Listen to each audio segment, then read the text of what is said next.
Here is the scapula. Okay, anatomists, the scapula is a really fun one. It kind of tells you everywhere that it's going.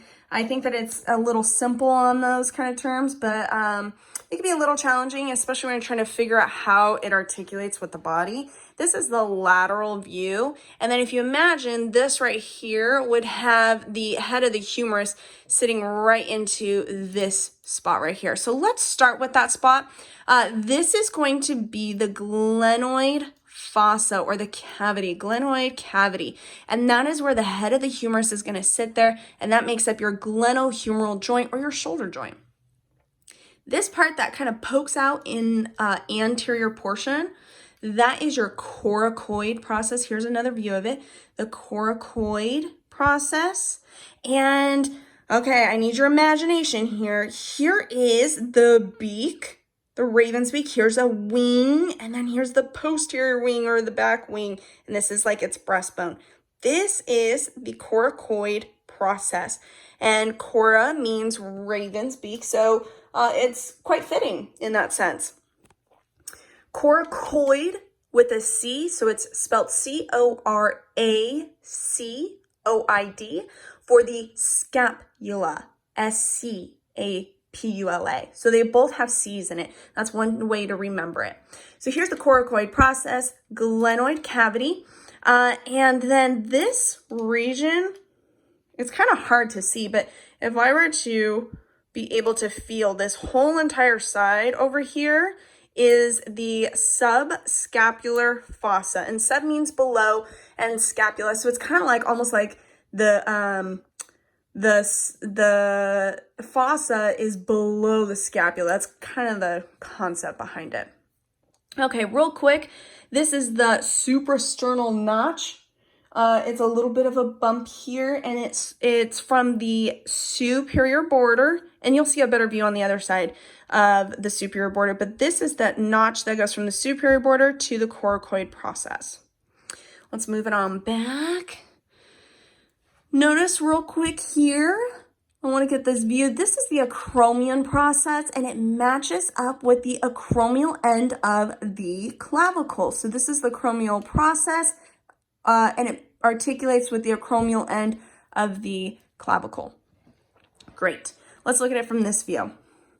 This is the posterior view of the scapula. And if we were to look at this right here, this acromion process, acro means highest point. And so when you think of like an acrobat, they're up in the air. They're really high up there, right? This is the highest point. This is acromion process. And then if we were to follow the acromion process with this ridge, this is the spine. This is the spine right here.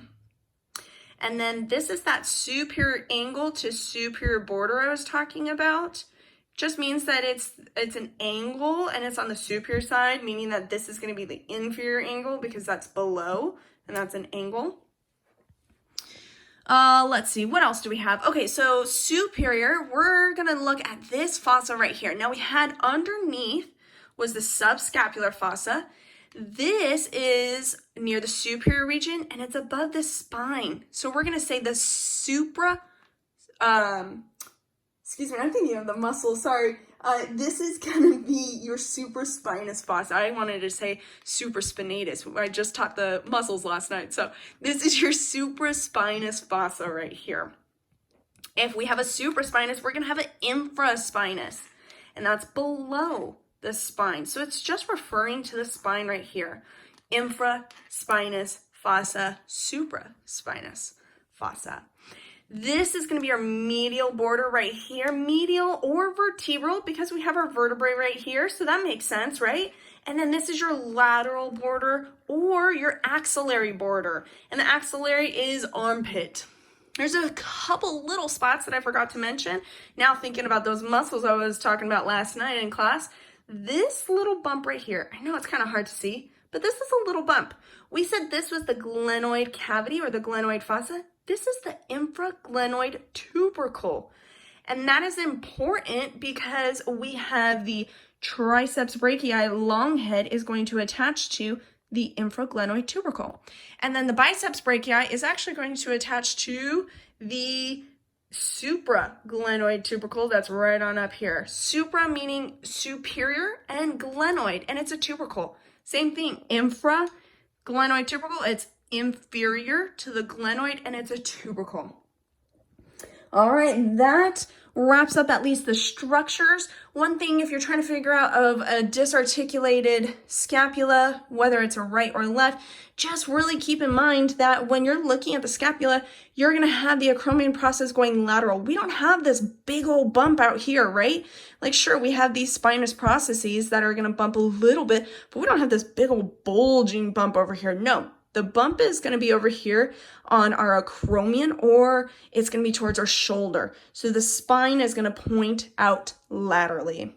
And therefore, this is a left.